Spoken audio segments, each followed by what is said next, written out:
The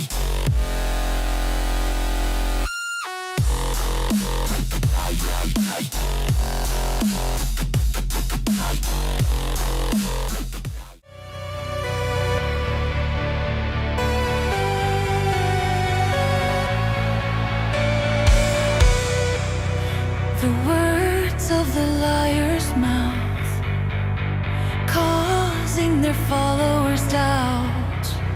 One voice shouts above the crowd, the message of political cow.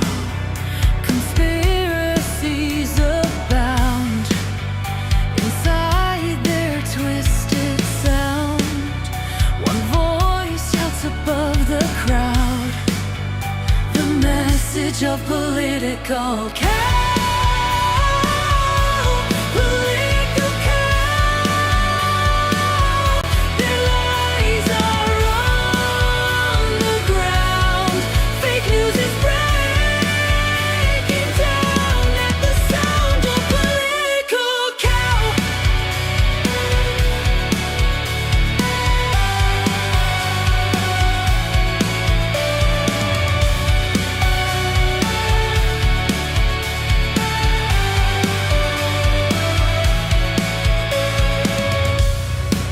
Followers of a false belief, subject to endless grief.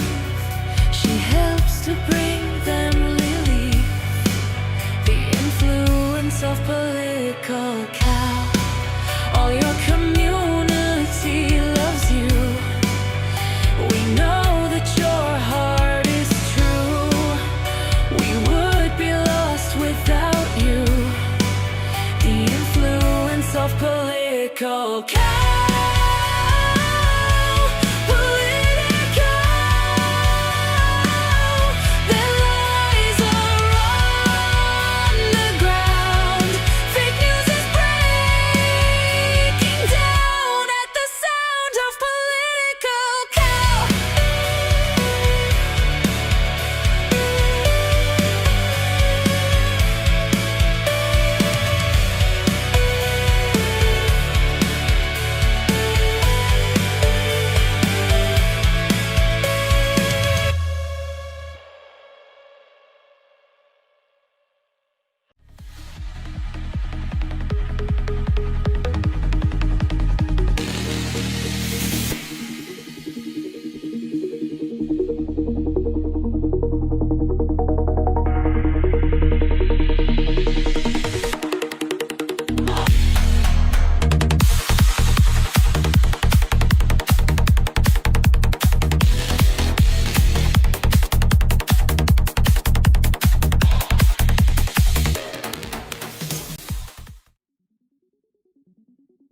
Whoa, it almost restarted. Hey, what's going on, everybody? Thanks for joining it so early. I have prepared some talking points. I just wonder if there's a lot going on usually, but it's straight in my mind. So a lot of folks were talking that Trump had vanished. Some indication this was a sign that he was important. Something was up. We have him in 5. He hasn't made an appearance. He hasn't held a press conference. I mean, that's from the last 4 years. He has.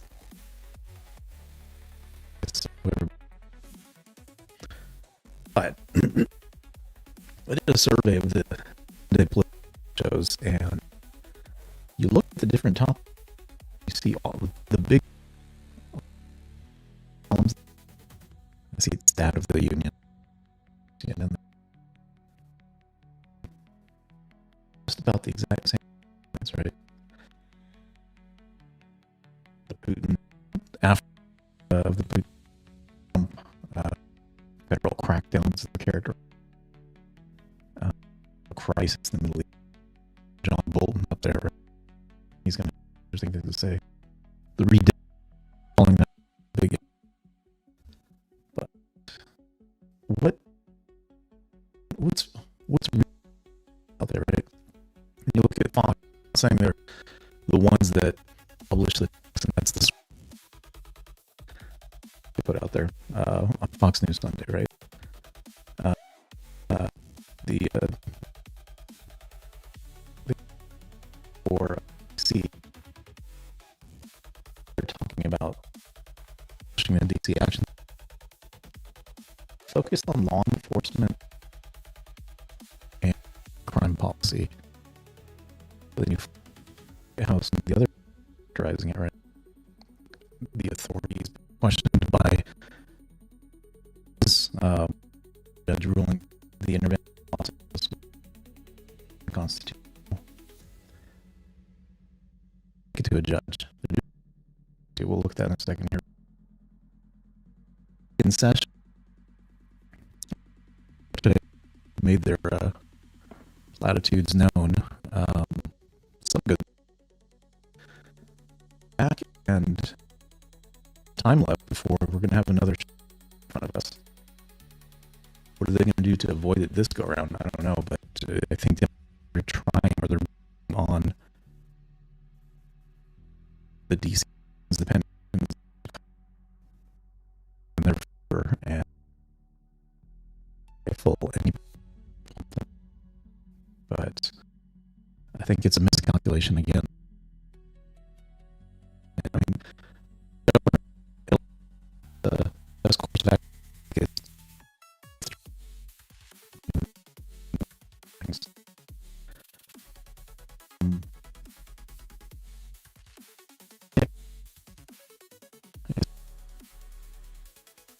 To be fortunate as well as millions. And if you set people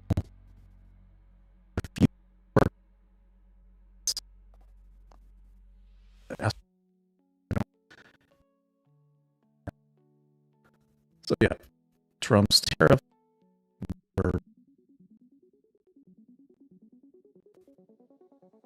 it's that have done this is not did it. Nobody seen until now. They just take them to court. Remember, didn't I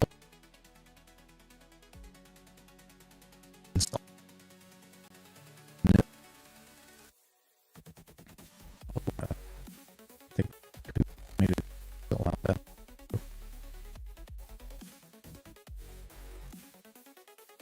Restricting that's a good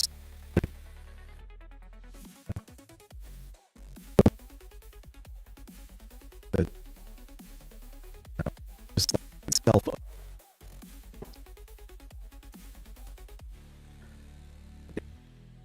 Utah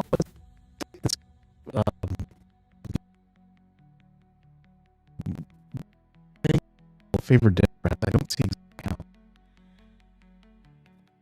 states already have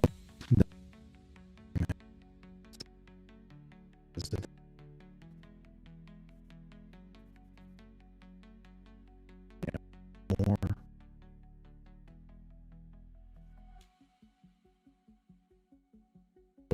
hopefully able to see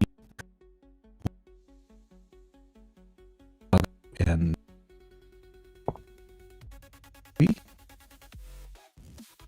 just thanks to Trump and making pretty cool.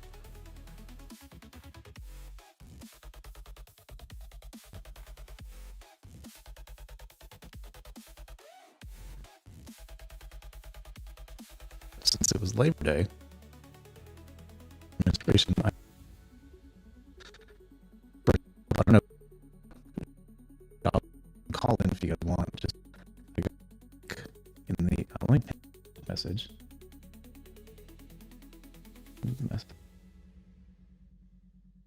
But message with a link that you, if you like. First job. First job.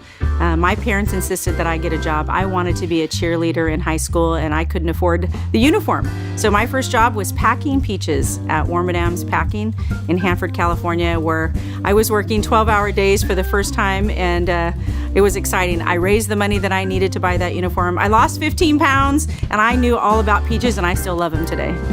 Now, when I look back on my first job, I think about all the things I thought was so important. But I got up every morning, I went to a local grocery store called Big Star, and I got to clean the floors, and I stayed there for 5 years. Actually, my first job turned into a 5-year experience all the way from high school to college. My first job was not unique. It was delivering newspapers in downtown Honolulu. Well, I started at my local community library. It was not the most exciting job, paying pretty much minimum wage. I was able to get a massive promotion over to retail as a cashier. And I remember the big day where I was given the promotion to dress shirt supervisor that came with a 50-cent per hour raise. My first job was as a lifeguard at the indoor pool that my mom worked at. My first job was working in the Washington Zoo. I was working in the reptile house, and I was feeding the reptiles, cleaning the cages, cleaning the glass with a squeegee, and cleaning the guardrails with brass polisher. And my parents instilled in all of us a very strong work ethic from a young age. I learned that the little things count, that whatever you do, you should apply all of your talents and all of your energy to trying to do it well. You know, with the president's leadership, he's offering every American who wants to work the opportunity to work and really strive and earn the American dream. Interesting. I didn't see stuff go out in the past, but actually,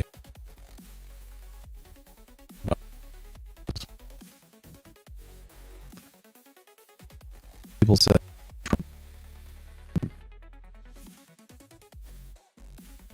Well, here he is, as usual.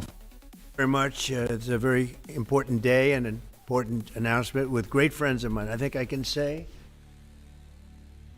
From Colorado to Alabama. I was going to face. Of course, a variety of different topics. Just happy. This group is every one of them. I rate a 10. I can't always say that, even if they're Republicans, and these are Republicans, great Republicans. I want to thank you all for being here for this important announcement, 7 years in the making. As you know, this has been going on for a long period of time, and I am thrilled to report that the U.S. Space Command headquarters will move to the beautiful locale of a place called Huntsville, Alabama, forever to be known from this point forward as Rocket City. Okay, so Huntsville, Alabama, we love Alabama.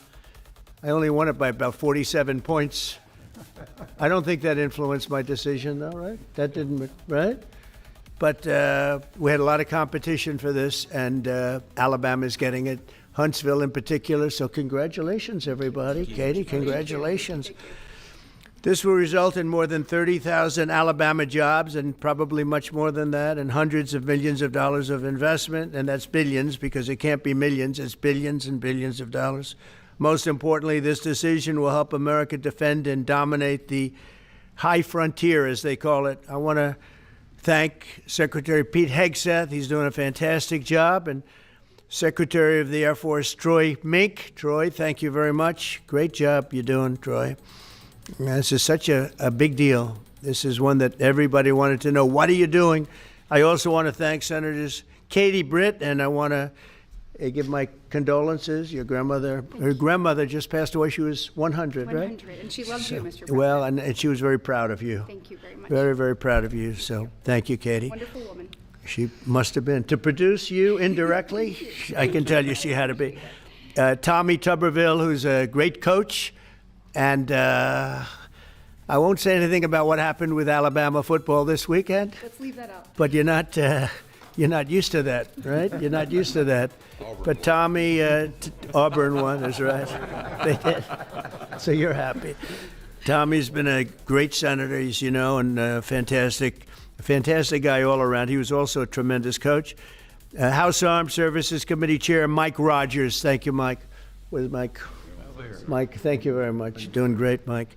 Representatives Barry Moore, all great friends, Robert Adderholt, Gary Palmer, and Dale Strong. Thank you all very much, fellas. Appreciate it. In my first term, I created a thing called Space Force. So important. You know, we were losing the race in space very badly to China and to Russia. And now we're far and away number one in space. And reestablished Space Com with a mission to protect American space assets and detect any threat to our homeland. We initially selected Huntsville for the Spacecom headquarters, yet those plans were wrongfully obstructed by the Biden administration. And as you know, they moved them to a different locale. And today we're moving forward with what we want to do and the place that we want to have this. And this will be there for hopefully hundreds of years. That's where it's going to be. I will say I want to thank Colorado. The problem I have with Colorado, one of the big problems, they do mail-in voting. They went to all mail-in voting. So they have automatically crooked elections. And we can't have that. When a state is for mail-in voting, that means they want dishonest elections, because that's what that means. So that played a big factor also. In Huntsville, Spacecom will play a key role in building the Golden Dome, as you know. That's going to be a big thing. Everybody wants to be a participant in it. Missile Defense Shield, we're going to be having a Golden Dome that the likes of which nobody's ever seen before. The finest, the best. And by the way, Canada called. They want to be a part of it, and that'll be great. But Canada wants very much to be included in that, and we're going to work something out with them, I hope. It will also ensure that our technological capabilities, of which we're way ahead of anybody else, there's nobody close, remain unmatched long into the future. So I'd like to ask Secretary Hegseth to say a few words. He was very much a part of it. And really, everybody behind me was. Every one of these people would call me and lobby me. I said, Katie, I don't want to talk to you anymore. I know what you want. She said, that's right, sir. That's what I want. And they got their way. So,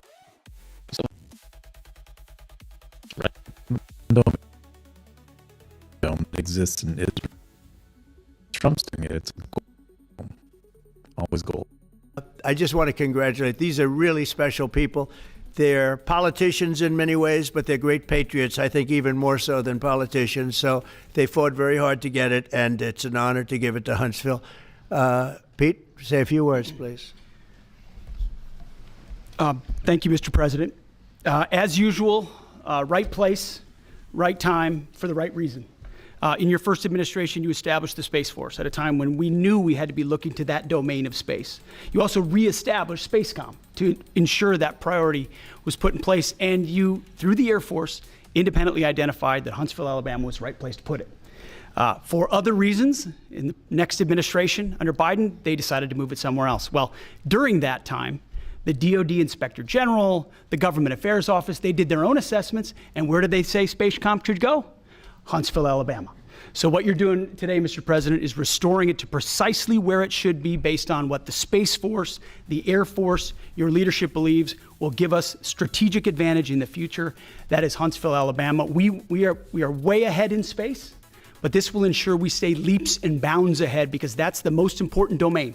Whoever controls the skies will control the future of warfare. And Mr. President, today you're ensuring that happens. Thank you. Thank you very much. Katie, would you like to say something?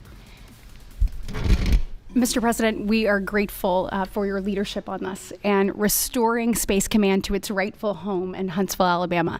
This delegation has worked together, both chambers, both parties, to make sure that Huntsville was the place that Space Command called home. As was mentioned, obviously the Biden administration chose to make this political. What we want to do is put the safety and security of Americans first. We want to make sure that our warfighter is put first, and we want to make sure that America continues to lead. And today, Mr. President, you've allowed that to happen. Thank you. Thank you very much. Tommy, please. Yeah, thank you.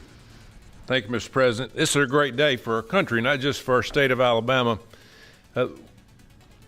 We need help in our military. We need to catch up. And as Secretary Hegseth said, we We're not behind in space, but we know where we're at, and we need to expound on that. Now, this move will save the taxpayers $480 million. It's not going to cost more. It's going to cut $480 million. We have the plans intact. It'll be behind a secure wall in Huntsville, Alabama, at Redstone Arsenal. We have 40,000 people there. We have the FBI there. We have missile defense there. We have NASA, Blue Origin, and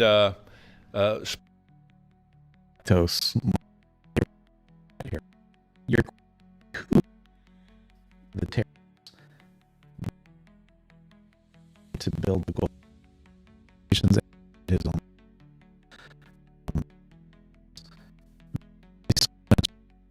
Absorb on the side, and it goes in both. Start to, and those countries and those companies start to prices. SpaceX. It is the perfect place for Space Command. I would tell you today, and I've spoke with the president for the last 3 or 4 years about this. If I thought it needed to go somewhere else because I understand the security of our country, I'd be for that. But the best place for Space Command is Huntsville, Alabama, because what we have and what it means to this country is going to be so important. So thank you, Mr. President, for this, and we look forward to building a huge Space Command and having the Donald J. Trump Space Command Center in Huntsville, Alabama.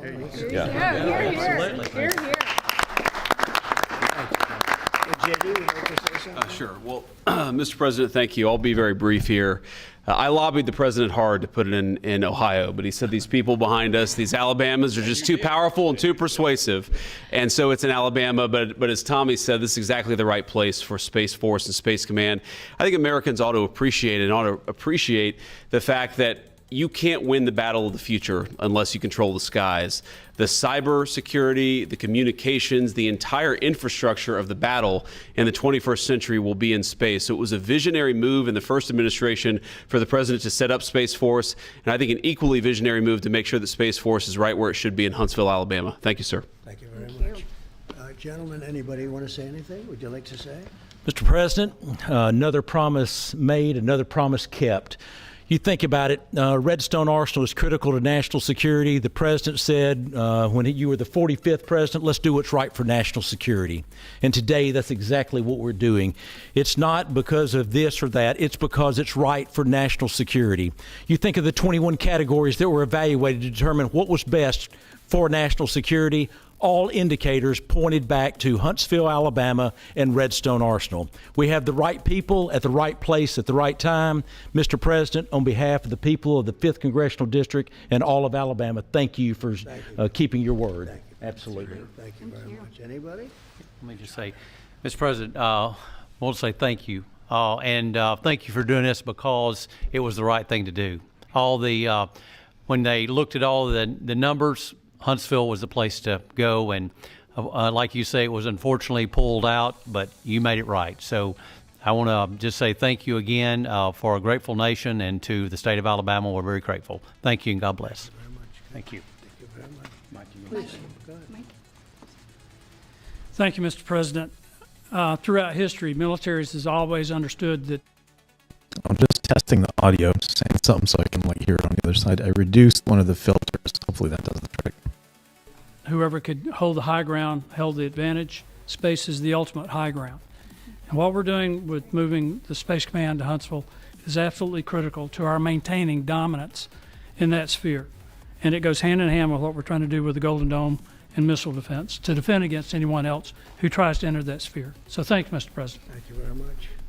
Please, go ahead. Thank you, Mr. President. And obviously, national defense is a huge issue. And when you look at the scores, Alabama was #1. And for political reasons, it was moved out of our state. But, Mr. President, thank you for making priorities the defense and the warfighter and the safety of this nation. And in the big, beautiful bill, that Golden Dome will be built in Huntsville, Alabama, and we're grateful for that. Thank you. Listen, as chairman of the Armed Services Committee, I care very much about what's most important for our national security. And the president held a nationwide competition to determine where we should have this command. If y'all remember, at the end of that competition, where Alabama came in first, there was a lot of complaints from the other states who did not place well. He said, we'll do it over with new criteria to accommodate your concerns. Alabama came in first in that second competition. His Secretary of the Air Force reviewed the results, said it was fair, and the president named Huntsville. It was the Biden administration that decided to make it political, even though his own Secretary of the Air Force said it was a fair competition and it should be in Huntsville. So I want you to know I appreciate this president standing up and being strong and saying he's going to make this right and put it where it rightfully belongs, and that's Huntsville, Alabama. Thank you very much. Good job. So thank you all very much.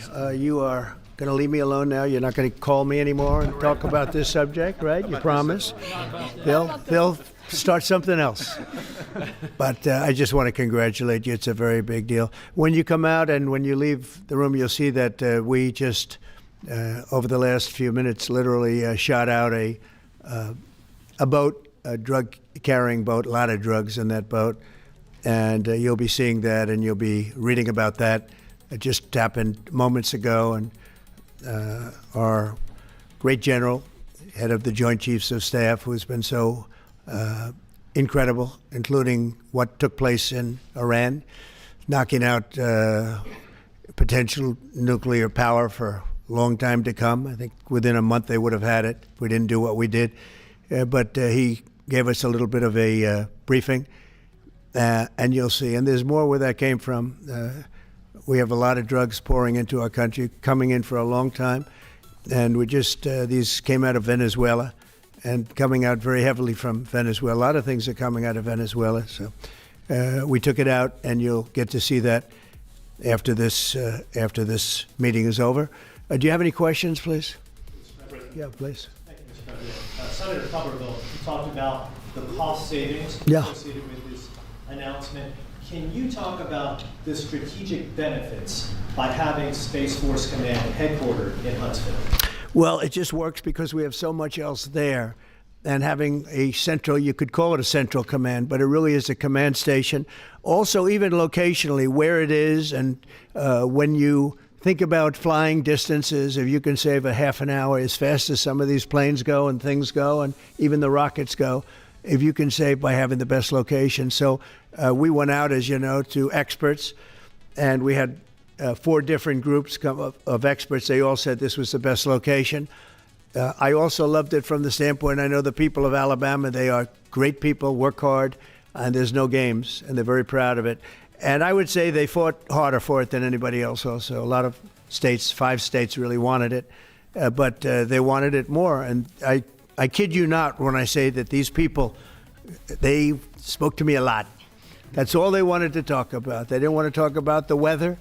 They only wanted to talk about moving to this location, moving to Alabama, Huntsville in particular. So we're honored to do it. They really wanted it badly, and they got it. Peter? President Trump, something completely different, but about a big viral social media trend over the weekend. How did you find out over the weekend? All right, this is, it's okay, but this is the interesting one that came up over the weekend. That you were dead. You see that? No. People didn't see it for a couple days. 1.3 million user engagements as of Saturday morning about your demise. Really? I didn't see that. You know, I have heard, it's sort of crazy, but last week I did numerous news conferences, all successful. They went very well, like this is going very well. And then I didn't do any for 2 days, and they said, there must be something wrong with him. Biden wouldn't do them for months. You wouldn't see him. And nobody ever said there was ever anything wrong with him, and we know he wasn't in the greatest of shape. No, I heard that. I get reports. Now, you knew I did an interview that lasted for about an hour and a half with somebody, and everybody saw that was on one of your competitors. I did numerous shows and also did a number of truths, long truths, I think pretty poignant truths. No, I was very active over the weekend. They also knew I went out to visit some people at the club that I own, pretty nearby on the Potomac River. And no, I've been very active actually over the weekend. I didn't hear that one. That's pretty serious stuff. I'm glad it's well, it's fake news. You know, it's just it's so fake. That's why the media has so little credibility. I knew they were saying, like, is he okay? How's he feeling? What's wrong? I said, I just left. And it's also sort of a longer weekend, you know, it's Labor Day weekend. So I would say a lot of people know I was very active this Labor Day. I had heard that, but I didn't hear it to that extent. Go ahead, Peter. We know that this country has a huge problem with school shootings. You've said that you're open to sending the National Guard pretty much anywhere. Would you ever consider sending an armed National Guardsman to every school?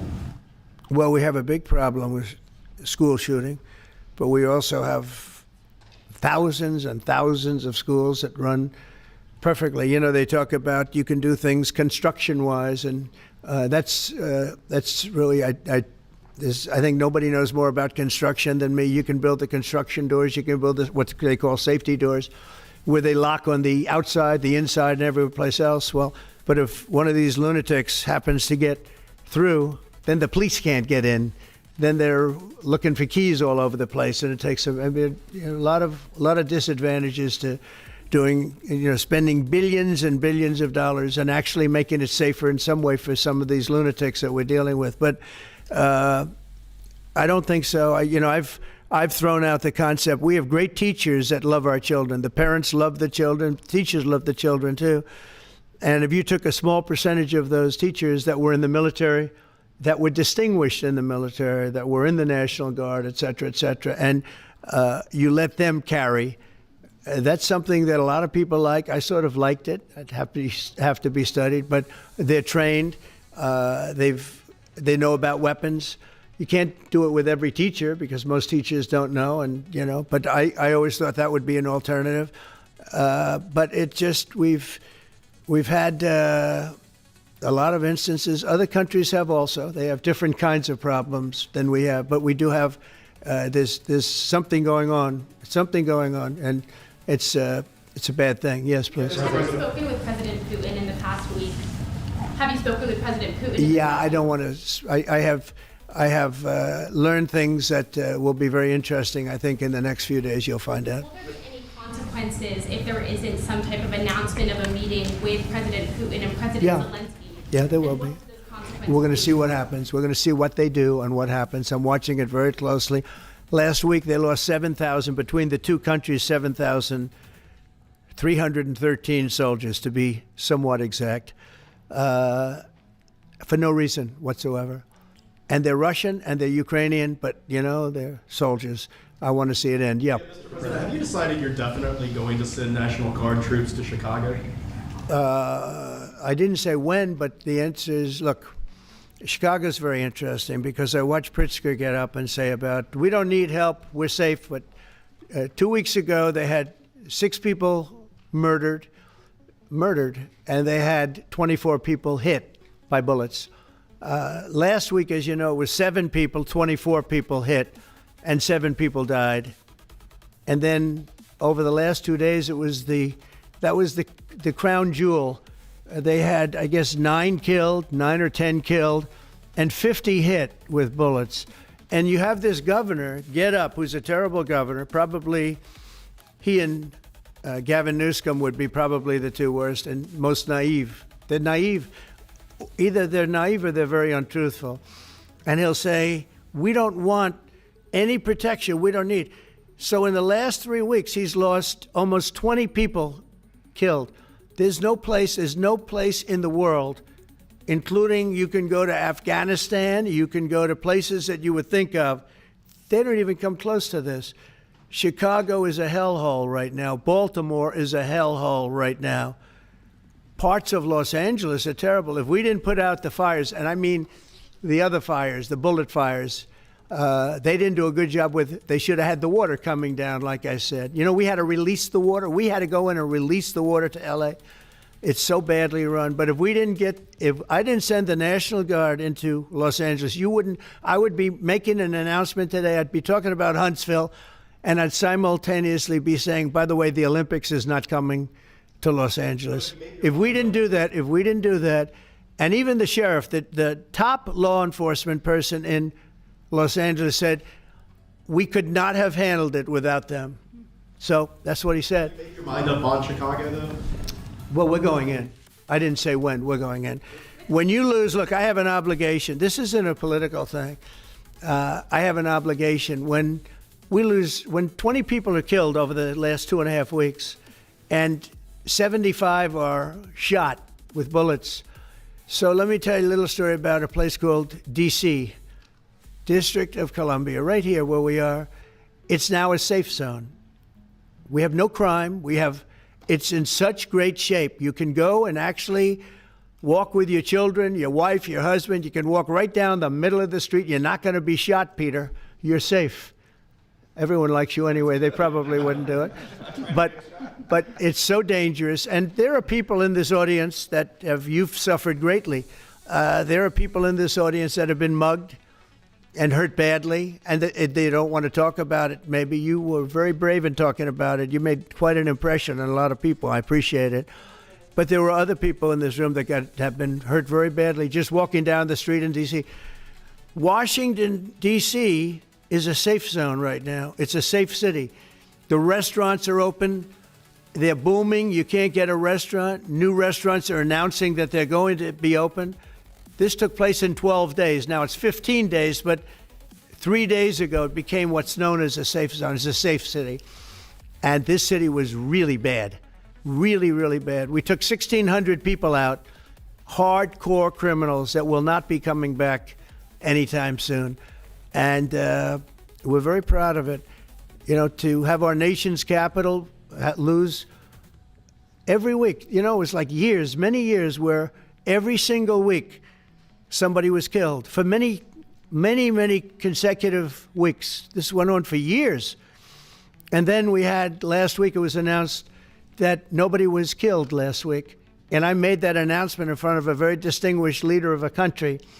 And I'm saying proudly, ladies and gentlemen, nobody was killed in Washington, D.C. this week. He looked at me like, what's that all about? I say, yeah, we have a little bit of a crime problem, and we don't have a crime problem in Washington anymore. And the mayor has been very helpful, and the police commission has been very helpful, and it's been a great team. And I would love to have Governor Pritzker call me. I'd gain respect for him and say, we do have a problem, and we'd love you to send in the troops, because you know what? The people, they have to be protected. I saw today on one of your networks, not a friendly network, except really the opposite, I would say, very unfriendly network. And they interviewed about 12 people on this morning. Most of them were African American, who were black. And they were saying, please, please, please let the president send in. These were people from Chicago. Please, we need.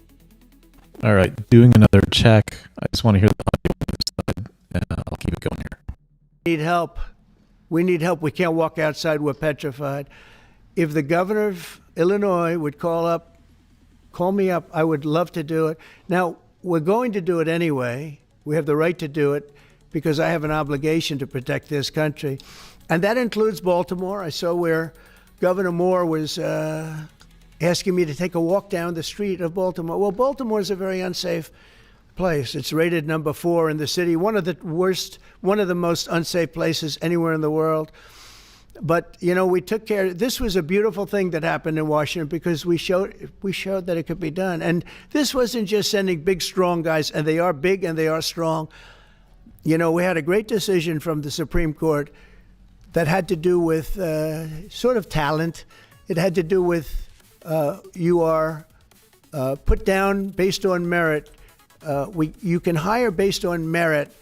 So merit for a soldier or for a policeman is strong, physically fit, having a certain ability, not a person that is woke and got the job through woke, but wasn't strong enough to lift a gun out of the holster, et cetera, et cetera. No, I looked at the police. As you know, last week I went over, we had a meeting there had to be 300 people, and they were all very impressive looking. And when the bad guys see them, they're not going to do a thing. And so I'm very proud of Washington. It serves as a template, and we're going to do it elsewhere. But Chicago is certainly going to be high. I would love to have him call. I would love the governor of Illinois. I'd be honored to take his call.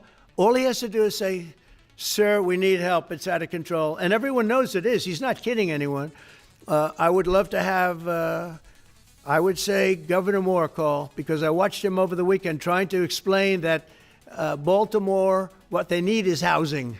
No, they don't need housing. They need to get rid of the criminals. These are hardcore criminals. You know, we took many people off the streets of Washington, D.C.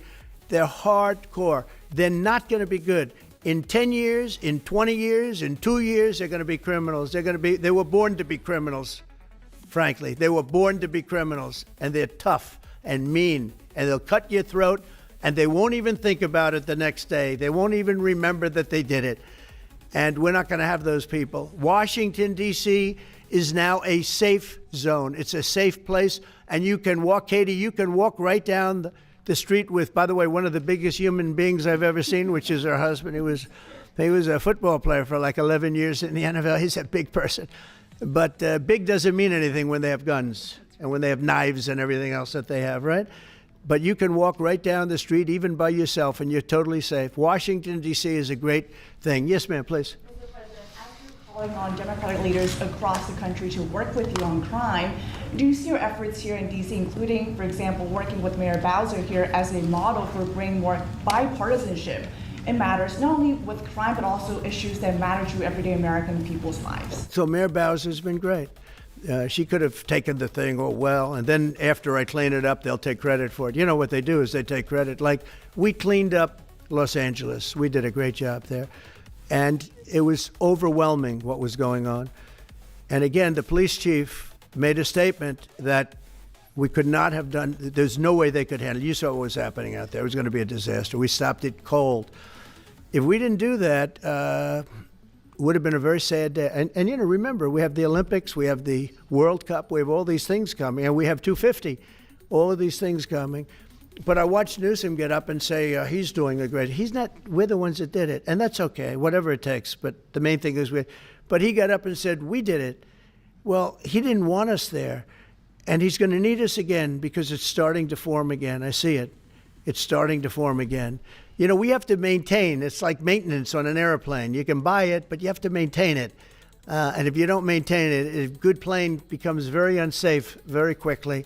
So it's an honor to do it. It's a lot of presidents wouldn't do what I'm doing. I don't need this heat. But when I watched television last night and I'm watching the news and I see that 9 people were killed in Chicago and 54 were badly wounded with bullets, I say, that's not this country. We have to do something. And I do say this, I say this very much. I'm not speaking to anybody but them right now. I would love to receive calls from governors and mayors saying they need help. We'll help them. We have a lot of people. We have a great force. We have a great military force. You know, Pete will tell you that when I was running for office, and this was a big headline, I think, you know, probably got me a couple of votes, but you couldn't sign people in the military. Nobody wanted to join the military, the Army, Air Force, the Navy, Marines, Space Force, Coast Guard. We never forget Coast Guard because they've done such a great job. Never. But nobody wanted to join any of them. We were way below what we wanted. Every single one. The closest was the Marines, whatever that is. You'll explain that to me. But the closest was the Marines. But every service was way down, way down. And then I got elected, and our country's the hottest country anywhere in the world right now. Everybody's talking about the USA. They're talking about the job that we're doing. Everybody. We have the best economy. We have a very, very important decision being made by the Supreme Court because our country is the richest, the strongest, the most powerful. But if for some reason some liberal court, I'm talking about the court that just ruled, where even an Obama judge voted in favor of us, which I gave him a compliment yesterday, as you know. I said that took great courage. But it's a liberal court, and it's going up to the Supreme Court, who I think have been incredible people. I think they've made very wise decisions. But the tariff question, because without the tariffs, this country is in serious, serious trouble. We've taken in almost $17 trillion of investment is coming in. Most of it is coming because of tariffs. And if for some reason somebody wanted to be politically correct, I actually think it's unpolitically correct. I think politically correct is to approve it because there's nothing so popular as what's happened to our country. Our country is doing so well. But we had a liberal court gave us a very shocking ruling. And that ruling is basically saying that the trillions of dollars that are pouring into our country, putting us in a position like no country is anywhere in the world, that they'd like to see us that taken away. By the way, a lot of the people behind that lawsuit, that particular, are from foreign countries. I might add. There's a video that is circulating online now of the White House where a window is open to the residents upstairs and somebody is throwing a big bag out the window. Have you seen this? No, that's probably AI generated. So Actually, you can't open the windows. You know why? They're all heavily armored and bulletproof. So that's a fake video? Well, it's got to be, because I know every window up there. The last place I'd be doing it is that, because there's cameras all over the place, right? Including yours. No, but every window, I've never seen a window that's, in fact, my wife was complaining about it the other day. She said, love to have a little fresh air come in, but you can't. They're bulletproof. And number one, they're sealed. And number two, each window weighs about 600 pounds. You have to be pretty strong to open them up. No, that has to be, where was the window? Let me see.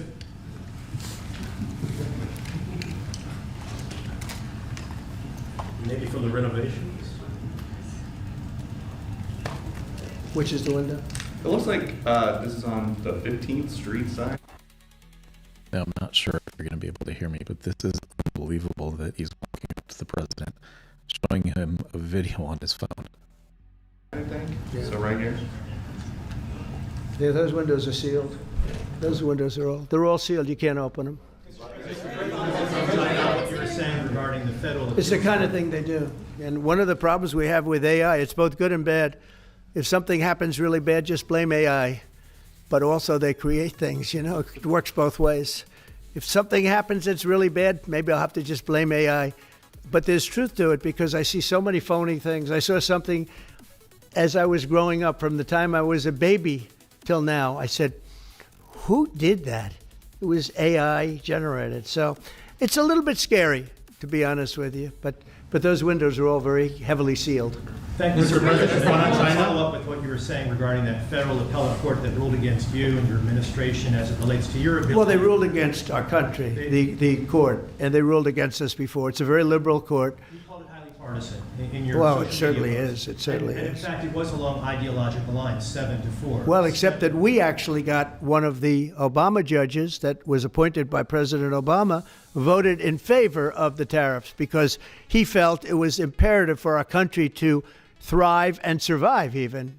And I gave him credit. I said, you know what? That took a lot of courage for him to do it, because you don't see that often. So my question is, I suspect you're going to appeal that all the way to the Supreme Court. Well, we already have, yeah. In fact, we're doing something else. We're going to be going to the Supreme Court, we think, tomorrow, because we need an early decision. I mean, look, the financial fabric of our country, we're a rich, incredible country right now, and we're able to, you know, other countries use tariffs on us for years, and we never did. I did a lot during my first term, but then we had COVID and we had to focus on other things. You couldn't be tariffing Italy, Spain, France, as they were dying by the thousands and millions.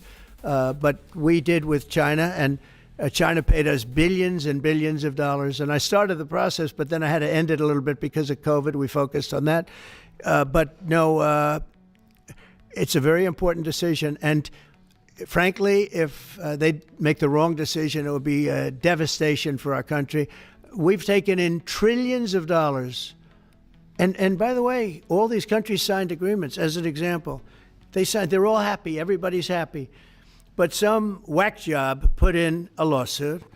It went before a very liberal court, and the liberal court ruled, it was 11, they ruled 7-4, with one of the most liberal of them all voting in our favor, because they're patriots. I think it's working. I don't know. Tremendous credit to that judge.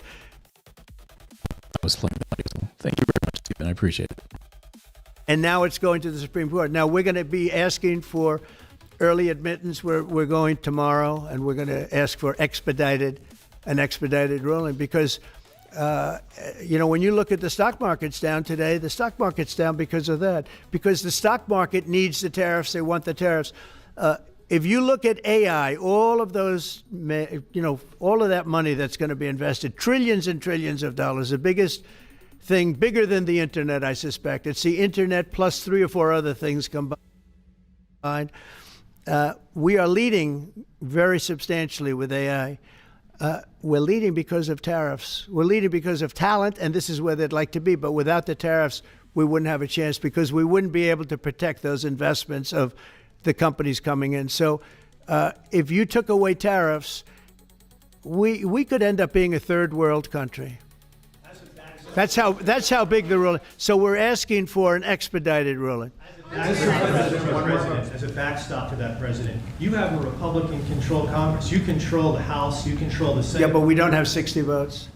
We don't have 60 votes. I'd love to do that. Oh, if we had 60 senators, if we got the 60 votes, we would get them. But we need 60 votes, and we need, a certain number in the House. I think we'd get, I don't know, we have about 5 of them here. Would everybody agree with me on tariffs? Without tariffs, we're a different country. We have taken in so much money. And here's the thing. We signed a deal with Japan. They're paying us hundreds of billions of dollars. We signed a deal with South Korea. We signed a deal with the European Union. We signed a deal with Europe. And those countries are paying us $950 billion. And they're happy about it. They're okay. As one of them said, it's amazing that we got away with it so long. One of my friends, a leader of one of the countries, and they're fine with it. They all signed. If that ruling ever went against us, I guess we'd have to give back hundreds of billions. We would have to give trillions and trillions of dollars back to countries that have been ripping us off for the last 35 years. And I can't imagine it happening. On a legal basis, they have no legal basis whatsoever. But on a common sense basis, it would destroy America. Okay. You talked about controlling the sky. On Sunday, the satellite signal of Ursula von der Leyen's plane was led. With Ursula? Well, she had an interesting event. She's a tremendous woman. And so what are you asking me about her? NATO is concerned about it, I do too, about this electronic Sure, NATO is warfare concerned of about Russia. it. Well, nobody knows where it came from, but they did take away her ability to use a phone. Sometimes that's a good thing. Sometimes that could happen to me. I'd be very happy. Mr. President, reducing the tariffs on India from 50%. What does that mean? Are you considering taking away some of the tariffs that you've imposed on India? You had posted. No, we get along with India very well. But India has, you have to understand, for many years it was a one-sided relationship. Only now since I came along, and because of the power that we have with tariffs, India was charging us tremendous tariffs, about the highest in the world. They were about the highest in the world, number one.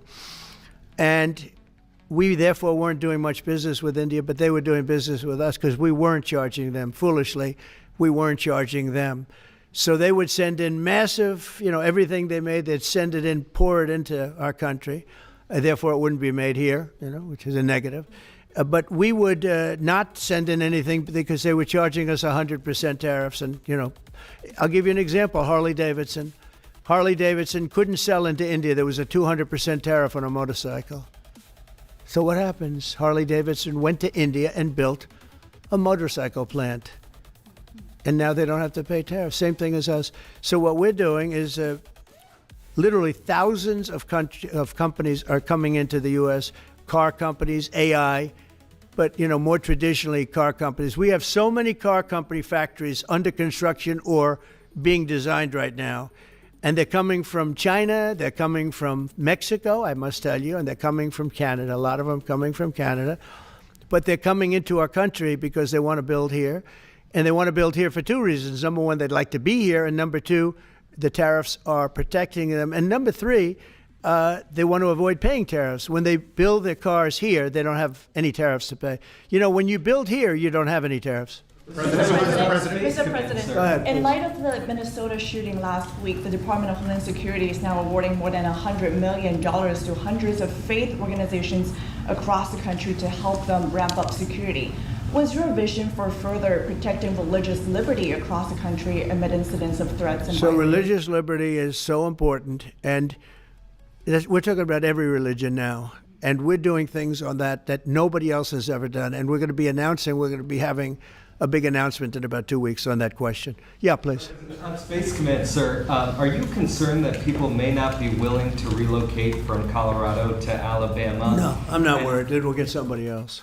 Colorado. I mean, the problem with Colorado is they have a very corrupt voting system. Look, I have so many friends in Colorado. Anytime you have mail-in voting, you have corrupt elections. Very simple. It's very simple. Even Jimmy Carter said it with his commission. They set up a commission with him and Scoop Jackson and some people, highly regarded people. And they said the finding was, if you have mail-in voting, you will have corrupt elections. Well, your radical left governor decided that he was going to have all mail-in voting in Colorado. Once you have all mail-in voting, and for whatever reason, the Democrats cheat.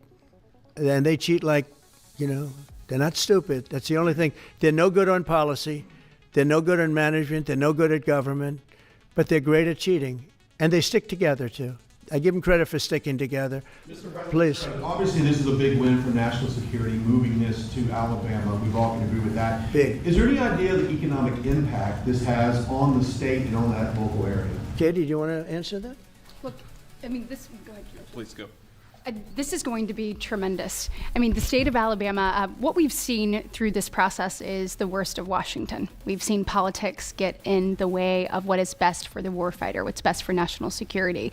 And the state of Alabama is about to show the country the best among us. So we know the economic impact is going to be tremendous. There at Redstone Arsenal, we're proud to house everything from the FBI to headquarters there for material command to a number of things. We obviously have NASA with Marshall Space Flight Center, and so this naturally fits within. When you look at the decision matrix that they placed in front of us, that's why we ranked so high, is because we have the resources necessary and the ability to build out quickly to meet the needs in front of us. As far as economic impact, it would be tremendous. Does anybody have an exact number? 1,600 jobs. 3,000 spin-off. With 3,000 spin-off. Look at this. This is teamwork right here. So we are really proud, and the people of Alabama are ready to get to work. And I've got a housing question, if you could, just for a second, Mr. Yeah, President. please. Owning a home and going about the American dream seems like it's out of touch for a lot of Americans. Just recently, you pushed out a statement about addressing an emergency housing situation. That's right. We're thinking about doing that. Yeah, can you just... Well, we need a little help from the Fed. We have a man named Jerome Too Late Powell. You probably heard of him. He's too late, way too late.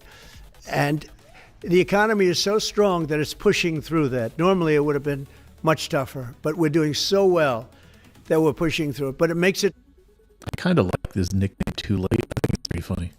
very hard for people to get mortgages because too late is too late. Very simple. He's too late. And probably political, whatever. He wasn't too late before the election. Before the election, he was cutting rates, right? Because he was hoping that, I guess, Biden would get in or that Kamala would. He was a big Biden guy. Explain that one. And then he was a Kamala person. But he was hoping, I guess, she'd win, I guess. I don't know. It didn't work out too well. But, yeah, we need a very serious cut. You know, I think that if you look back many decades ago, the United States was always the lowest, even if they were doing badly.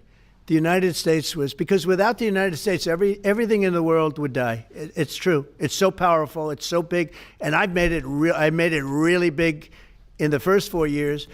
Then it started to degenerate with what this Biden administration did. But we built it up to a level that I never thought we could be at this quickly. We're the hottest, we're the best financially. The money coming in is so big because of tariffs and other things, but because of tariffs. Tariff gets us even those other things. Plus, it gets us great negotiating. I settled 7 wars, and numerous of those wars were because of trade, and numerous of the trade deals that I made were because of tariffs. It gives you a great negotiating ability. If that ability were taken away from us by a liberal court acting on essentially foreign nations, asking to get help from the United States government, when they've been doing this to us for 40 years. That's why we have 38. Isn't that an interesting point? The plaintiffs are foreign nations. $1 trillion in debt. We won't have it for long if they let us If they allow us to do what everybody knows we should be able to do. Yeah, please. Mr. President, another Biden-era action that you're now reversing is that you signed a deal last week to make federal buildings adopt and embrace classical architecture styles again. Can you talk to us about why you do that, and also what's your vision? Well, we want to see beautiful buildings. Now, it's in the eye of the beholder. I've seen architectural reviews over the years. I'm an expert at it. I've gotten a lot of great reviews. But I've seen buildings that I didn't think were very good get great reviews, and I've seen great buildings get bad reviews. But it's just a standard. We want to have a good standard. We're building something here. For 150 years, they wanted a ballroom at the White House. We're doing something at the highest level, using great architects and all. And, it's very exciting. But we have a lot of interesting things happening architecturally in D.C. And D.C. is like a different place. And, even the contractor said, "Sir, we walked down today, we feel like much safer." It's like a different place. Washington, D.C. is great. Now, we're going to also beautify it.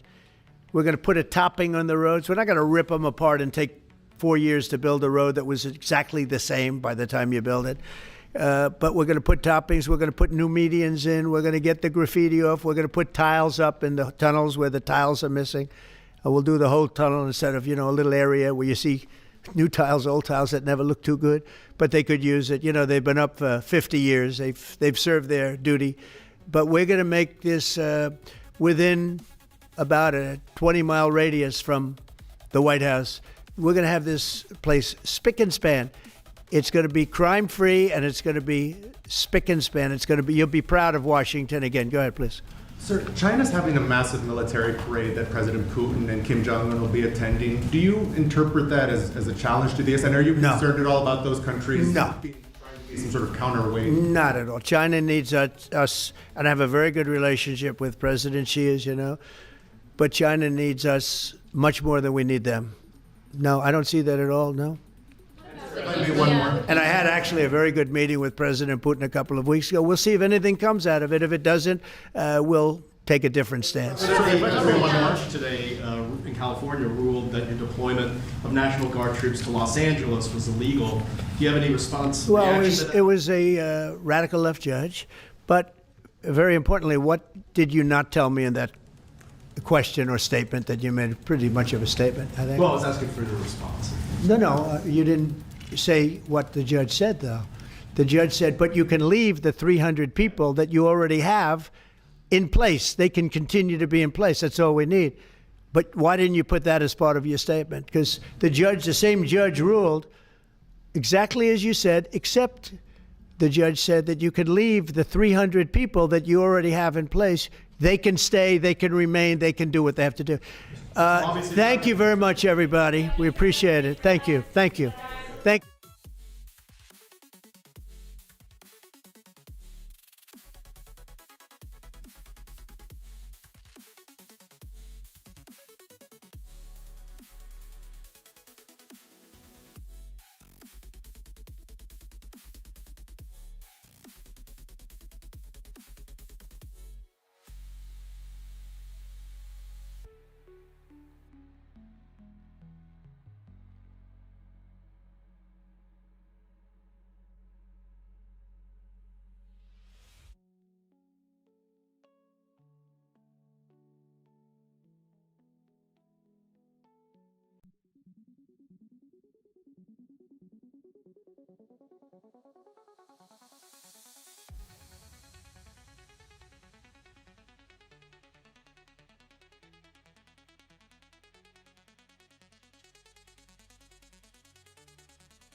Sorry, guys.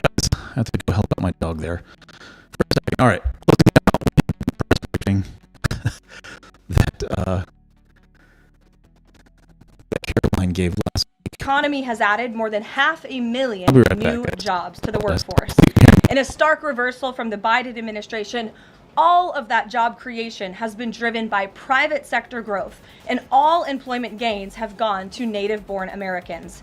Wages for blue-collar workers are now rising at the fastest rate in the past 60 years. And the average American worker has already seen a $500 wage increase this year alone. Thanks to the largest middle tax cuts ever signed into law by President Trump, with no tax on tips, no tax on overtime, no tax on Social Security, Americans in all 50 states will keep more of their hard-earned money. The average American taxpayer will see a tax cut of nearly $4,000 because of these pro-growth provisions, according to analysis from the Nonpartisan Tax Foundation. In other news, President Trump continues to deliver on his promise to restore law and order to our nation's capital. Since President Trump's intervention, there have been more than 1,283 arrests right here in the District of Columbia. Total crime in D.C. is down 19%, and violent crime is down 30%. Carjackings in the district are down 67%. Homicides are down 57%. Robberies are down 40%. Motor vehicle thefts are down 32%. And assaults with dangerous weapons are down 23%. And property crime is down 18%. These numbers prove the president's bold actions to make D.C. safe and beautiful again are working, just like he said they would.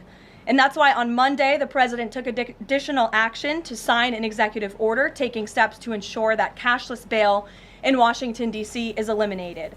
For too long, D.C.'s reckless cashless bail policies have allowed dangerous criminals to be quickly released, which endangers everyone who lives in and visits our wonderful capital.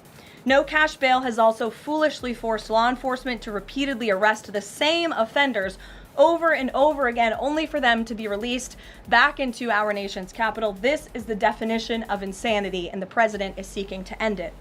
He also signed a separate executive order addressing the crime emergency in D.C. by instructing the National Park Service to hire additional United States Park Police officers to support public safety, and directing the U.S. Attorney's Office for D.C. to hire additional prosecutors to focus solely on violent and property crimes. So while liberal Democrats across the country continue to double down on their failed soft on crime approach, the American people, including local D.C. leadership, business owners, and residents, are rallying behind President Trump's crime crackdown. According to new polling, 81% of Americans say crime is a major problem in large cities across the country. And a clear majority of Americans believe the president's actions are justified and necessary to reduce crime in these cities. Indu Bhatia, who runs a liquor store a half mile from the White House here just down the street, is one of those Americans who are grateful for President Trump's public safety push. Indu recently told the New York Post that her store was robbed so many times that they had to spend exorbitant sums of money on security, jeopardizing her family's financial future. But thanks to President Trump's strong action, Indu said, quote, "All of my employees, including me, we feel much safer, and even our customers feel really happy when they walk into our store." And just yesterday, Washington, D.C. Mayor Muriel Bowser credited President Trump for surging federal law enforcement personnel and said neighborhoods, quote, "feel and are much safer." We thank Mayor Bowser for her cooperation and her willingness to help us make D.C. safe and beautiful. This entire effort has vindicated what President Trump and law and order advocates have been saying for years, and this is our message to Americans in Democrat-run cities nationwide. Decline is a choice. You don't have to live in constant fear of being robbed, raped, or murdered. Your leaders are lying to you, and they have been failing you for decades. The President Trump approach of upholding law and order by letting our brave men and women in blue actually do their jobs to aggressively fight crime works. In just a few weeks, President Trump has done more for D.C. residents than Democrats did in 50 years. And this can be replicated in other crime-ridden cities across the nation. As President Trump has said, all of these elected officials in charge have to do is pick up the phone and ask for the president and the federal government's help. President Trump doesn't care if they are a Republican or a Democrat leader. He wants Americans to be safe and for every law-abiding American citizen across the country to be able to thrive in their city and in their community. With that, I'll take questions. Here in our new media seat today, we have social media influencer, content creator, Brandon Tatum. Brandon, thank you so much for joining us today. Why don't you kick us off? Well, Caroline, thank you so much for having me. I really appreciate it. And on behalf of everybody that follow me, the millions of people that follow me, I want to say thank you for making the sacrifice and dealing with some of the most disingenuous people on planet Earth at times. I have two questions. The first question is associated with the shooting that occurred the other day. And I want to ask the question of, we know that it's not a gun thing. Any rational person knows it's not a gun thing. We know it's a mental health issue. So I want to know from you, what is President Trump and the White House going to do to address mental health issues around the country associated with these shootings? And the second thing is Chicago. You know, anybody with, and I say with a connected brainstem, knows that Chicago's crime is out of control. And young black men are getting killed, laying dead in the middle of the streets every single day in Chicago. No president has addressed any of these issues. And so what is the White House going to do to address issues in their capacity to deal with the conflict and violence in Chicago? Sure. Well, to your first question about this shooting in Minnesota, right now, the administration is focused on helping the people of Minnesota. It's been less than a day, of course, since this tragedy happened. We have federal law enforcement on the ground assisting local law enforcement. This investigation is ongoing. There's still a lot of facts to understand about these circumstances, and so we're going to continue to do that. As for Chicago and cracking down on crime, it is a priority of this administration to ensure that American cities are safe again, and I'm so glad that you brought up the crime in Chicago, because we've been seeing the governor of Illinois parading out there saying that there's nothing wrong with Chicago. It's a great place to live. There's no crime there. He doesn't need President Trump's help. Well, I think the residents of Chicago beg to differ, and the statistics beg to differ. And I'll just share a few of those statistics with all of you. For 13 consecutive years, Chicago has had the most murders of any U.S. city. This is J.B. Pritzker's legacy, by the way. For 7 consecutive years, Chicago has had the highest murder rate among U.S. cities with more than 1 million people. In 2024, just last year, Chicago's murder rate per capita was 3 times higher than Los Angeles and nearly 5 times higher than New York City. That's more than double the murder rate in Islamabad and nearly 15 times more than Delhi. Out of Chicago's 147,899 reported crimes this year, that's how many crimes have been reported in Chicago since January 1st. There have only been arrests in 16% of them. These numbers are unacceptable. There have been more illegal guns recovered in Chicago than in New York City and Los Angeles combined. The number of reported motor vehicle thefts last year was more than double the number in 2021. And Chicago has also, just like DC, come under scrutiny over discrepancies in its homicide data reporting. So as bad as these numbers are, perhaps they are even worse. And this is Governor Pritzker's legacy. He should put politics aside. He should pick up the phone and call this president, who would be more than happy to do right by law-abiding American residents in the city of Chicago, and we hope that he will. Gabe, and thanks for being here, Brandon. Gabe. Carolyn, thank you so much. First, on the firing of the CDC director, first, Sure. who will replace her? And then also, overnight, the White House said that she did not align with the president's agenda. Dr. Menard's attorney say that she refused to rubber stamp unscientific, reckless directives and fire dedicated health experts. What specifically did she do wrong? Look, what I will say about this individual is that her lawyer's statement made it abundantly clear themselves that she was not aligned with the president's mission to make America healthy again. And the secretary asked her to resign. She said she would, and then she said she wouldn't, so the president fired her, which he has every right to do.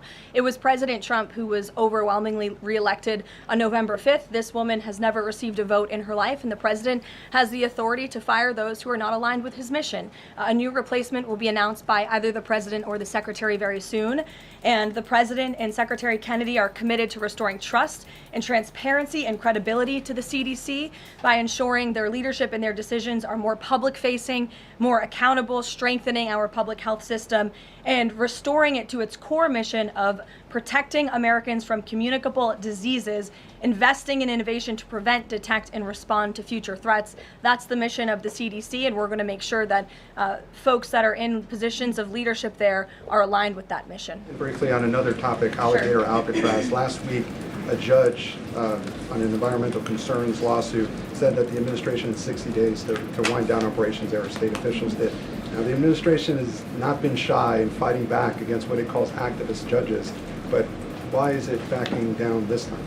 We're not backing down. We've always said that we are going to continue to fight in the court of law for what's right, because we know that what this administration is doing with respect to all policy, but also immigration policy, is above the books, and we're abiding by our nation's immigration laws. And we think it's despicable that an activist judge has inserted themselves in this migrant detention facility to the point where DHS is now having to relocate these illegal immigrants to other detention facilities around the country. That is an unnecessary burden on the Department of Homeland Security and these agents who should be removing these criminals from our community. That's what the American people elected this president to do. So we've always maintained, Gabe, we're going to comply with court orders, but we're also going to fight back on them on the merits of the law. And DHS is in compliance while we disagree with this decision, and we'll continue to fight it in court. Let's go to... Hey, go ahead. Thanks so much. So just following up on the CDC firing. Sure. Are you anticipating other changes there at CDC in addition to that firing? And is the administration going through in a very sort of organized fashion? Is there a task force that's going through high-level appointees to see who is or isn't aligned with the mission? Like, should we expect more changes? Not to my knowledge. I understand there were a few other individuals who resigned after the firing of Ms. Monarez. One of those individuals wrote in his departure statement that he identifies pregnant women as pregnant people. So that's not someone who we want in this administration anyway. So if people are not aligned with the president's vision and the secretary's vision to make our country healthy again, then we will gladly show them the door. Caroline, can I just follow up on... Go to the back. Thank you, Caroline. Go behind you, Andrew. Go ahead. Oh, thank you, Caroline. The military deployment that President Trump has sent to the Caribbean Sea close to the shores with Venezuela is massive. It's much more that is needed to simply counter narcotics operations. Is President Trump considering launching military strikes to military installments or facilities in Venezuelan soil? I won't get ahead of the president with respect to any military action or questions about that ever. But what I will tell you is that many Caribbean nations and many nations in the region have applauded the administration's counter-drug operations and efforts, and the president is prepared to use every element of American power to stop drugs from flooding into our country and to bring those responsible to justice. And as I've said from this podium before, the Maduro regime is not the legitimate government of Venezuela. It is a narco-terror cartel. Maduro is not a legitimate president. He is a fugitive head of this drug cartel. He has been indicted in the United States for trafficking drugs into our country, and it is the utmost responsibility of this president and this administration to prevent the illicit flow of drugs into our country and to protect citizens from those deadly poisons. Reagan. Thanks, Caroline. I have two questions for you. Sure. Democrats, including former White House Press Secretary Jen Psaki and Minneapolis Mayor Jacob Bray, attacked prayer and pushed gun control in the aftermath of yesterday's shooting. What's the White House's response to their comments? Yes, I saw the comments of my predecessor, Ms. Psaki, and frankly, I think they're incredibly insensitive and disrespectful to the tens of millions of Americans of faith across this country who believe in the power of prayer, who believe that prayer works, and who believe that in a time of mourning like this, when beautiful young children were killed while praying in a church, it's utterly disrespectful to deride the power of prayer in this country, and it's disrespectful to the millions of Americans of faith. And I would encourage Ms. Psaki to pray for these families themselves who need it right now more than ever. My second question for you is that there have been media outlets who have glazed over the fact that the shooter was confused in their gender identity. Does the administration believe that this element needs to be investigated in the shooting? All of the elements are being investigated in the shooting, absolutely. Which is why part of the reason the FBI director came out and immediately confirmed that facet of the investigation. John. Thanks a lot, Carolyn.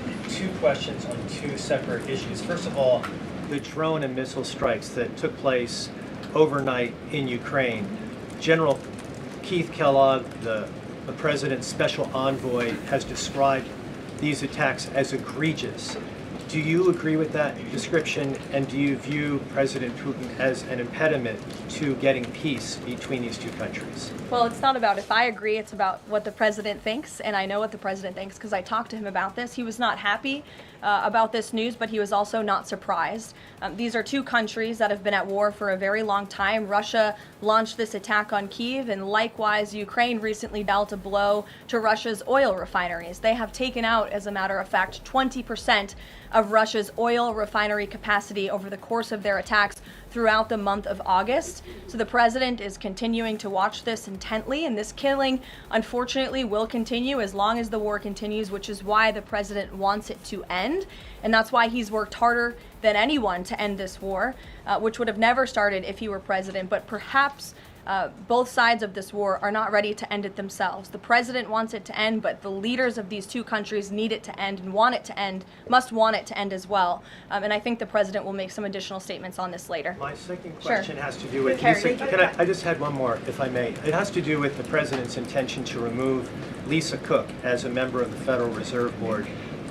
He is going or acting upon allegations that have been made by Trump administration official Bill Pulte. These are just allegations. She hasn't been convicted yet of any crime. Is the administration opposed to allowing Ms. Cook to have due process, to challenge what has been alleged against her? I believe she is challenging it. I believe she just filed a lawsuit today, and Mr. Pulte has deferred those allegations over to the Department of Justice to investigate them. What I will say is that you had these mortgage receipts very clearly shown to the president, and he has the cause that he needs to fire this individual. He laid it out in the letter that he provided to her and to the public as well. And so we'll continue to fight this battle. Carrie. Hi, Caroline. So the president just announced that he wants to have a convention right before the midterms next year. The DNC has countered that they too want to have a convention right before the midterms as well. What's the White House's response to that? And can you give us just a little bit of a hint or a tease here as to how the president envisions a convention for the midterms? Look, the president put out a statement on this earlier today. I'll let him speak further on the plans that he envisions, but I think he's very proud of the accomplishments and the achievements of his administration, as he should be. The most secure border in United States history, a crackdown on crime here in our nation's capital, an attack or a reversal of the attack on our energy industry from the previous administration. As I just pointed out to you, gas prices today, this Labor Day, are the lowest they've been since Labor Day in 2020. Our economy is bringing in trillions of dollars in revenue from all over the world again. So there's so much for Republicans and for the president and for Americans across the country to be proud of, and I think the president wants to see that celebrated. But for any further details on this as they come, we'll provide you with them. Iris.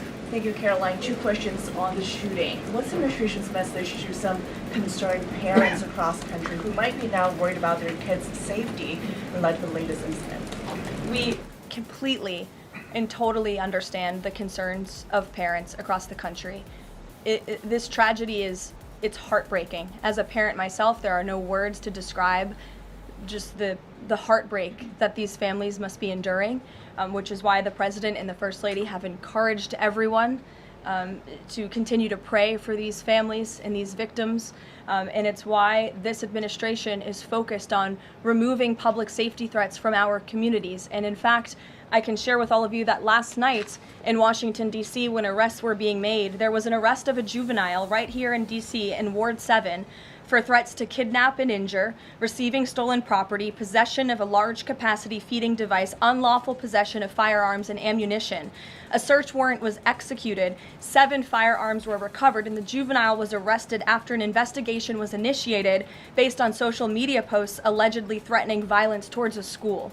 So this was a juvenile who was a risk to not just himself, but the community here in Washington, and he was removed from the community last night because of the law enforcement efforts of this administration. And I would also point to the statement of our wonderful First Lady that she released yesterday. She wrote, "The tragic mass killing in Minnesota illuminates the need for preemptive intervention in identifying school shooters. Early warning signs are often evident, with many individuals exhibiting concerning behaviors and making violent threats online prior to their actions. We encourage all Americans, as the old saying goes, if you see something, say something. If you see warning signs or threats, report it to law enforcement." This administration, federal law enforcement, will take those reports and those threats seriously. They will be treated as a law enforcement emergency, and we will act accordingly. And on the First Lady's statement, would the administration consider ramping up resources on these fronts to parents and schools across the country to help them look into these signs and prevent more tragedies? It's a very fair question, Iris. As for any potential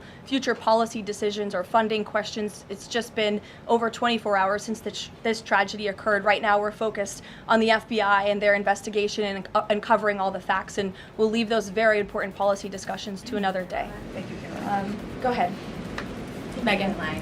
I had a question about the Lisa Cook lawsuit that you mentioned. Does the president plan to wait until that lawsuit is resolved to appoint her replacement? I will leave that to the president to make that decision in that announcement himself. Brian. Thank you, Caroline. Two questions.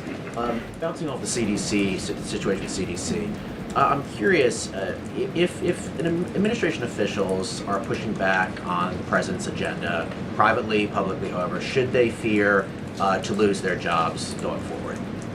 Look, I think if you're doing your job well, and if you are executing on the vision and the promises that the president made to the public who elected him back to this office, then you should have no fear about your job. Just do your job. That's what this president wants to see.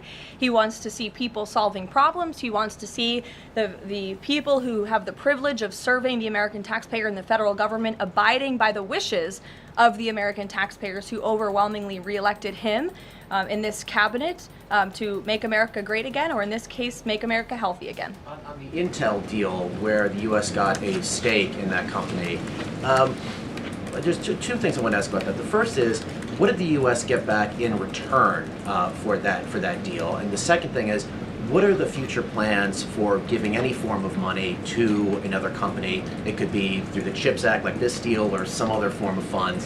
What are the plans there by this White House administration? Well, look, as you know, Brian, very well, because you cover it often, the Intel deal is still being ironed out by the Department of Commerce. The T's are still being crossed, the I's are still being dotted. It's very much still under discussion. But the president's thinking, I can share with you, is certainly to ensure that the United States government is making our country wealthy again and is benefiting from some of these deals. And it's a creative solution. I know it's outside the box thinking, which is uncommon in this city, but it's something that he proposed and something that the Secretary of Commerce is working on putting into action. Mary. Thanks, Caroline. I have a couple questions on the shooting yesterday. The first one, this is the second shooting involving a trans-identifying shooter who specifically targeted Christians and Catholic kids. What kind of consequences do the gender-affirming therapists, doctors, or even the parents of these shooters face after these types of shootings? Well, as for the parents and potential therapists in this case, again, all of that is still currently being investigated by the FBI. I know the Secretary of Health and Human Services this morning said that HHS is investigating perhaps links between some of these drugs and these prescription drugs that some of these minors may be taking and an increase in violence. And obviously we have mental health problems in this country that this administration and Secretary Kennedy will continue to speak out about in the work that we're doing to solve it. Thank you. And just to follow up, I've seen a lot of calls for action, among these lawmakers saying that we shouldn't just be praying. One that I've seen on the right, actually, is calls for the FBI to institute a new class of domestic terrorism that involves trans ideology. Is that something that the administration would support? I would have to check with the appropriate people on that. Daniel. Thank you, Caroline. We saw some new revised economic data come out today showing the U.S. economy grew at a 3.3% clip, largely buoyed by a surge in CapEx. What's the White House reaction to this, and is this sort of the president's vision beginning to come to life after the Big Beautiful Bill was passed in July? Yes, I mean, look, we did say that once the Big Beautiful Bill was signed into law, we're going to see the effects of this massive pro-growth piece of legislation. As I laid out for you as we head into the Labor Day weekend, there's many positive economic indicators that the American people can be hopeful about.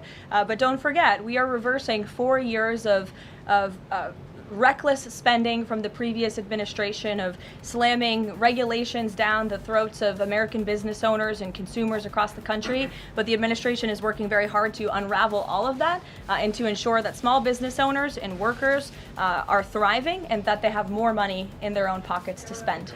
Thank you. Thanks so much, Caroline. Back on the CDC, there was reporting that some of the initial problems between RFK and the CDC director stemmed from miscommunications or differences on vaccine policy. So I wonder if you could just say whether or not the president believes that the COVID vaccine should be available to and covered by insurance for all Americans, regardless of age and pre-existing conditions. What I will tell you is that the FDA recently revoked the emergency use authorizations for 3 COVID vaccinations while simultaneously greenlighting 4 new COVID-19 vaccines with 2025 and 2026 formulas. The reason for the revocation of that emergency use authorization is because obviously the COVID pandemic and the public health emergency is over. But just to correct the record, because there's been a lot of misinformation on this, the FDA's decision does not affect the availability of COVID vaccines for Americans who want them. We believe in individual choice. That's a promise both the president and the secretary have made, and it's a promise they have now delivered on. Question, if I could, Caroline. Second question, if I could. Sorry. I wonder if you could answer why the president hasn't acknowledged the shooting at CDC headquarters that took place earlier in August, where a police officer was killed, and it was reported that the motivation for the shooting was somebody who was really unhappy with the effects of the COVID vaccine. We absolutely were very much aware of that shooting. The Secretary of Health and Human Services put out a statement immediately. He was in touch with the CDC, and he actually traveled to Georgia to assess the situation and to mourn with the people who work in that building there. So. Caroline. Go ahead. With respect to Labor Day, one of the most underrepresented groups right now are police officers. 30,000 police officers short in America right now. To Brandon's question, 1,300 short in Chicago, 3,000 short in New York, 500 short here in Washington, D.C. What can the White House, what can the president do to help recruitment of police officers? You've done well with the military and Border Patrol. What can be done to get more police officers on the streets of America? Well, the president has certainly been very successful in recruiting federal law enforcement. If you look at the ICE recruitment campaign that was led by he and our Secretary of Homeland Security, we've seen more than, I believe, 130,000 applicants to join ICE, which is just amazing. There's more applicants now than there are jobs to fill, and we're very grateful for that. Clearly, Americans want to serve their communities. They just need a leader who encourages them to do so. So maybe Governor Pritzker should spend less time demonizing the police, more time trying to recruit more police, and more time trying to call the President of the United States to get crime in his city under control. The President wants to allow law enforcement, whether it's state, local, federal, to do their jobs, to arrest criminals, to put them behind bars, and to remove public safety threats from American communities. He'll continue to do that. Thank you, guys.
And I'll use the old software so that it can actually have you guys hear when I speak. This is probably garbled.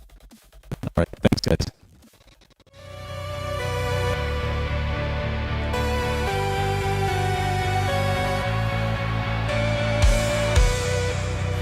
The words of the liar's mouth, causing their followers doubt. One voice shouts above the crowd, The message of political cow. Conspiracies abound inside their twisted sound. One voice shouts above the crowd. The message of political cow. Political cow. Their lies are on the ground. Fake news is breaking down at the sound of political cow.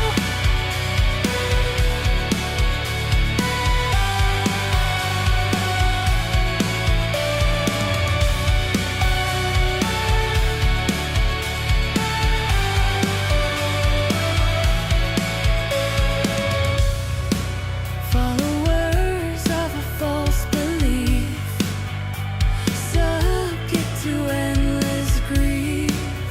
She helps to bring them relief. The influence of political cow. All your community loves you. We know that your heart is true. We would be lost without you. The influence of political cow.